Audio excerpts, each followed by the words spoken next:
Number 5, am I not overburdened with debt? Ang titignan natin dyan, solvency. Assets divided by liabilities. It should be greater than 150%.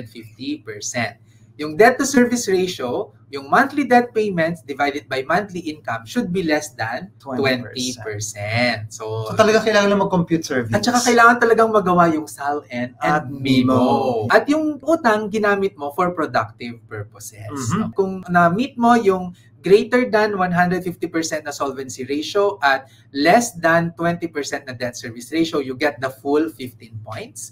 Pag in between 120 to 150 solvency, 21 to 50 debt service, that's 10 points. Kapag less than 120% ang solvency ratio mo at greater than 50% yung debt service ratio mo, 0.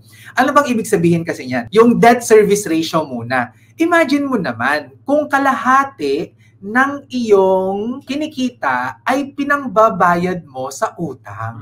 Grabe. Mabigat yun. Mabigat yun. Yung solvency kasi dapat mas marami kang assets kaysa sa utang mo. Kaya dapat greater than 100%. Kaya ang gusto nga natin ay 120 at least yung pinaka-minimum, no? And then 150 and up yung mas gusto natin. Kung wala kang utang, carry. Perfect yun.